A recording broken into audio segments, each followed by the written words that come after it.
प्यारे विद्यार्थियों, प्यार भरी सत श्री अकाल।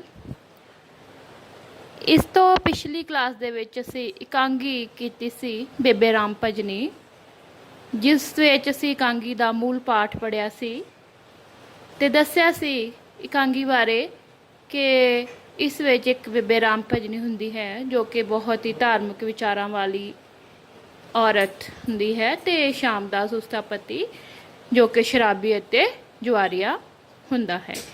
ये पूरी इकांगी इन्हां ते जो आधारित सी ते फिर इस इकांगी दे नाल कुछ असी छोटे प्रश्न कीते सन ते अज असी उस इकांगी बेबे राम भजनी दे वड्डे प्रश्न करांगे जो कि सानू पेपर विच 3 अंक का ये प्रश्न पूछा जा सकता है। इकांगी साडे पूरे सिलेबस विच एक ही है, इसलिए ये जो पाठ है बहुत ही महत्वपूर्ण है क्योंकि एक ही इकांगी है। इस करके इसका हर एक प्रश्न जो है असी बड़े ध्यान नाल करना है, सोच विचार करके। तो इसका पहला प्रश्न है, मैं हर पास्यों लुट्या गया, ओए मैं की करां। ये शब्द कौन अते क्यों बोलता है? उत्तर लगभग 100 शब्दों विच लिखो। हुण जदों असीं इकांगी पढ़ी सी तां उहदे विच ये शब्द आए सन कि एक पात्र है जो इस इकांगी दे विच कह रहा सी कि मैं हर पास्यों लुटिया गया, ओए मैं की करां। इसका जो उत्तर है हुण असीं हेठ लिखे अनुसार देवांगे। उपरोक्त शब्द राम भजनी दा पति शामदास आखदा है। ये शब्द जो है मैं हर पासों लुटिया गया कौन आखदा है? शामदास बेबे राम भजनी दा पति आखदा है। ते कदों आखदा है? अते उदों आखदा है जदों उसदी पत्नी उस नूं छड्ड के चली जाती है, क्योंकि राम भजनी अपने घर दा सारा कीमती समान गहने अते लीड़े कपड़े एक पांधे नूं दान कर दिंदी है। जदों शामदास राम भजनी तो चूड़ियां दी मंग करदा है तां ओह कहंदी है कि उसने सारा कुछ दान कर दिता है। ये सुन के शामदास नूं बहुत गुस्सा आउंदा है। ਉਹ राम भजनी नूं बहुत बुरा भला बोल के अपनी अखां तो दूर जाण लई आखदा है। यह सुन के राम भजनी घर छड्ड के चली जाती है अते शामदास दी हर पासे हार हो जाती है। उसने सारी दौलत तां पहला ही जूए विच हार दित्ती सी अते हुण उसदी पत्नी भी उसनूं छड्ड के चली जाती है। इस करके वो दुखी होके कहता है कि मैं हर पासे तो लुटिया गया। की कह रहा है इस आंसर दे विच, इस उत्तर दे विच कि जो शामदास है वो ये शब्द कहता है कि मैं हर पासों लुटिया गया, भाव उसके कोल हुण कुछ भी नहीं बचिया, सारा कुछ उसका जो है खत्म हो चुका है, क्योंकि जो भी उसका घर का समान सी सारा वो तो बेबे राम भजनी ने एक पांधे नूं दान कर दिता सी, क्योंकि वो चाहती सी कि उसका जो जन्म है वो अगला जन्म है वो सफल हो जाए। ये जन्म तो जिस तरीके भी किसी तरीके भी निकल ही रहा है, पर अगला जन्म वो सफल करना चाहती सी, इस करके वो उसने सारा समान जो है दान कर दिता। तो हुण जदों शामदास वापस घर आउंदा है उस दे नाल 2 जुआरीए भी सन, तो वो मतलब राम भजनी तो चूड़ियां की मंग करता है, क्योंकि वो सोने दी चूड़ियां उसने दाऽ ते लाउणियां सन, जुए विच लगाउणियां सन। ते जदों राम भजनी दसदी है शामदास नूं कि भी मैं तो वो चूड़ियां जो हन पांधे नूं दान कर दित्तियां हन ते होर सारा समान भी दान कर दिता है, तो शामदास नूं बड़ा गुस्सा आउंदा है ते वो राम भजनी नूं बहुत बुरा भला कहता है, माड़ा चंगा बोलता है तो अपनियां अखां तो उसनूं दूर चले जाने लई कहता है। ये सुन के फिर की है राम भजनी जो है घर छड्ड के चली जाती है तो जो शामदास है उसकी सारे पासे हार हो जाती है। क्यों? क्योंकि एक तो उसकी जो पत्नी है वो चली जाती उसनूं छड्ड के, और दूसरा उसके घर विच भी कुछ नहीं रहिंदा, सारा कुछ जो है कुछ तो बेबे राम भजनी दान कर देंदी है और कुछ जुए विच हार जाता है। इस तरह उसके कोल कुछ भी नहीं बचता तो बहुत दुखी हो जाता है। तो इसे करके वो कहता है कि मैं तो लुटिया गया। उम्मीद करती हाँ कि इसकी तुहानूं समझ लग सकती होएगी। हुण आपां दूसरा प्रश्न करते हाँ। इकांगी दे विषय वस्तु ते विचार करो। पहला प्रश्न असीं कीता कि जो ये उपरोक्त शब्द सन किसने कहे कि हाय मैं लुटिया गया।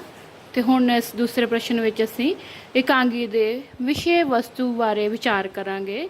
विषय वस्तु तो की भाव है कि ये जो इकांगी लिखी गई है वो किहड़ी घटना मतलब नूं लैके लिखी गई है, की थीम लिया गया है इस इकांगी नूं लिखण दा, इस विच इकांगीकार ने किहड़ी चीज़ दिखाउण दी कोशिश की गई है, इस बारे सारा असीं विचार करांगे इस उत्तर राहीं। उत्तर करते हाँ। इकांगी बेबे राम भजनी दा विशा वहम भरम, धार्मिक पखंडां, शराब ਅਤੇ ਜੂਏ ਵਰਗੀਆਂ ਸਮਾਜਿਕ ਬੁਰਾਈਆਂ ਤੇ ਆਧਾਰਿਤ ਹੈ। ਹੁਣ ਦੇਖੋ ਇਸ ਪ੍ਰਸ਼ਨ ਦੇ ਵਿੱਚ ਕਿਹੜੀਆਂ ਬੁਰਾਈਆਂ ਦਾ ਜ਼ਿਕਰ ਕੀਤਾ ਗਿਆ ਹੈ। ਇੱਕ ਤੇ ਵਹਿਮ ਭਰਮ, ਦੂਜਾ ਧਾਰਮਿਕ ਪਖੰਡ, ਤੀਜਾ ਸ਼ਰਾਬ ਤੇ ਚੌਥਾ ਜੂਆ। ਇਹ ਚਾਰ ਤਰ੍ਹਾਂ ਦੀਆਂ ਜਿਹੜੀਆਂ ਬੁਰਾਈਆਂ ਇਸ ਇਕਾਂਗੀ ਵਿੱਚ ਇਕਾਂਗੀਕਾਰ ਨੇ ਲਈਆਂ ਹਨ। ਕਹਿੰਦਾ ਇਕਾਂਗੀਕਾਰ ਨੇ ਇਹਨਾਂ ਬੁਰਾਈਆਂ ਉੱਪਰ तकड़ा व्यंग कस्या है। तकड़ा व्यंग कस्या है का भाव कि बहुत ही वधिया तरीके नाल इस ते टिप्पणी की है कि किस तरह जिहड़ा साडा समाज है इन्हां बुराइयां विच फसिया होया है। इस इकांगी विच ये दिखाया गया है कि साडी मध्य वर्गी श्रेणी किस तरह वहमां भरमां विच फसी हुई है। मध्य वर्गी श्रेणी तो की भाव है? मध्य वर्गी श्रेणी भाव मिडिल क्लास लोग। देखो जो निम्न वर्गी लोग होणगे मीनस जो गरीब लोग हैं वो तो किसी नूं दान देण दी सोच ही नहीं सकते, दान पुण्य करन दी, क्योंकि उन्हां कोल जे एक्सट्रा नहीं होगा उन्हां कोल ना एक्सट्रा होएगा ना ही वो ज़्यादा दान पुण्य कर सकते हैं। जो है उन्हां दियां अपणियां जरूरतां वास्ते ही हुंदा है। तो जो अमीर वर्ग के लोग हैं वो ज़्यादा इस तरह के वहमां भरमां विच विश्वास नहीं रखते। वो अपना जन्म सफल करन लई अपनी सारी दौलत, सारी धन दौलत पखंडी साधुआं नूं दान करन लई तैयार रहिंदी है। ठीक है कि जो मध्यवर्गी श्रेणी के लोग होंदे हैं वो वहमां भरमां दे विच फस के अपना जो सारा दौलत है, धन है, वो उसनूं दान करन दी सोचते रहंदे हैं ताकि ये जन्म तो जो उन्हां दा है सो है वो अपना अगला जन्म सवार लैण। ये तो सी इस इकांगी का एक हिस्सा जिहदे विच दान पुण्य वालियां घटनावां दिखाईआं गईआं हन। ते दूसरी पासे इस इकांगी के दूसरे हिस्से दे विच दिखाया गया है कि किस तरह जो शराबी इंसान है वो भी अपना जो सारा कारोबार है किस तरह लुटा दिंदा है ते उसनूं पता भी नहीं चलता कि वह की कर रहा है। दूजा इस इकांगी विच शराबी अते जूएबाज लोकां दी स्थिति प्रति भी लोकां नूं जाणू करवाया गया है। इस विच दिखाया है कि किस तरह शराबी इंसान अपना कीमती समान जूए विच हार जाता है। नशे विच उसनूं ये भी पता नहीं चलता कि दूजे जुआरीए चाल नाल उसका सारा कुछ हड़प करन दी ताक विच बैठे हैं। इस तरह ये कहा जा सकता है कि समाज विच जो कुछ भी हो रहा है इकांगीकार ने वो ही दिखाउण दी कोशिश की है। इसलिए इस इकांगी का विषा बहुत ही भावपूरत है। भावपूरत तो की भाव है कि जो विषा इकांगीकार ने लिया है वो बिल्कुल सही है, मीनिंगफुल है, क्योंकि दोनों घटनावां जो हैं साडे समाज के नाल रिलेटेड हैं। जो कुछ साडे समाज में वापर रहा है वो कुछ ही इस इकांगी दे विच हूबहू दिखाया गया है ਕਿ ਤੁਹਾਨੂੰ ਦੇਖਿਆ ਹੋਵੇਗਾ ਕਈ ਵਾਰ ਕਿ ਇਹੋ ਜਿਹੇ ਜੋ ਸ਼ਰਾਬੀ ਲੋਕ ਹਨ ਇਹਨਾਂ ਨੂੰ ਪਤਾ ਵੀ ਨਹੀਂ ਚੱਲਦਾ ਹੁੰਦਾ ਕਿ ਉਹ ਕੀ ਹਰਕਤਾਂ ਕਰ ਰਹੇ ਹਨ। ਇਸੇ ਤਰ੍ਹਾਂ ਜੋ ਸ਼ਾਮਦਾਸ ਹੈ ਉਹ ਵੀ ਘਰ ਦੇ ਵਿੱਚ ਆਉਂਦਾ ਹੈ ਤੇ ਨਾਲ ਆਪਣੇ ਹੋਰ ਦੋ ਜੁਆਰੀ ਸਾਥੀਆਂ ਨੂੰ ਲੈ ਆਉਂਦਾ ਹੈ ਤੇ ਉਸ ਨੂੰ ਇਹ ਨਹੀਂ ਪਤਾ ਚੱਲਦਾ ਕਿ ਜੋ ਦੋਨੋਂ ਉਸਦੇ ਸਾਥੀ ਜੁਆਰੀ ਹਨ ਉਹ ਉਸ ਨੂੰ ਲੁੱਟਣ ਦੀ ਤਾਕ ਵਿੱਚ ਹਨ। ਉਸ ਨੂੰ ਕੁਝ ਸਮਝ ਨਹੀਂ ਆਉਂਦਾ, ਉਹ ਦੋਨੋਂ ਜੁਆਰੀ ਉਸ ਨੂੰ ਜ਼ਿਆਦਾ ਤੋਂ ਜ਼ਿਆਦਾ ਸ਼ਰਾਬ ਪਿਲਾ ਕੇ ਉਸਦਾ ਸਾਰਾ ਕੁਝ ਲੁੱਟ ਲੈਂਦੇ ਹਨ। ਤੇ ਇਸ ਤਰ੍ਹਾਂ ਜੋ ਹੈ ਇਸ ਕਹਾਣੀ ਦਾ ਵਿਸ਼ਾ ਵਸਤੂ ਬਹੁਤ ਭਾਵਪੂਰਤ ਹੈ। ਹੁਣ ਤੁਸੀਂ ਇਹਨਾਂ ਦੋਨੋਂ ਪ੍ਰਸ਼ਨਾਂ ਦੇ ਉੱਤਰ ਆਪਣੀ ਇੱਕ ਨੋਟਬੁੱਕ ਵਿੱਚ ਲਿਖੋਗੇ ਔਰ ਇਹਨਾਂ ਨੂੰ ਚੰਗੀ ਤਰ੍ਹਾਂ ਯਾਦ ਕਰੋਗੇ, ਕਿਉਂਕਿ ਇਹ ਜੋ ਵੱਡੇ ਪ੍ਰਸ਼ਨ ਹਨ ਬਹੁਤ ਹੀ ਮਹੱਤਵਪੂਰਨ ਹਨ। ਛੋਟੇ ਪ੍ਰਸ਼ਨ ਜੋ ਹਨ ਉਹ ਤੇ ਤੁਸੀਂ ਆਸਾਨੀ ਨਾਲ ਕਰ ਸਕਦੇ ਹੋ, ਪਰ ਜੋ ਇਹ ਲੌਂਗ ਆਨਸਰਸ ਹਨ, ਵੱਡੇ ਪ੍ਰਸ਼ਨ ਹਨ, ਇਹਨਾਂ ਤੇ ਧਿਆਨ ਦੇਣ ਦੀ ਜ਼ਿਆਦਾ ਜ਼ਰੂਰਤ ਹੈ ਕਿਉਂਕਿ ਇਹ 3 ਨੰਬਰ ਦਾ ਜੋ ਕੁਐਸਚਨ ਤੁਹਾਨੂੰ ਪੇਪਰ ਦੇ ਵਿੱਚ ਆਏਗਾ। ਇਸ ਕਰਕੇ ਇਹਨਾਂ ਨੂੰ ਧਿਆਨ ਦੇ ਨਾਲ ਯਾਦ ਕਰਨਾ ਹੈ ਔਰ ਇੱਕ ਕਾਪੀ ਦੇ ਵਿੱਚ ਸੰਭਾਲ ਕੇ ਰੱਖ ਲੈਣਾ ਹੈ।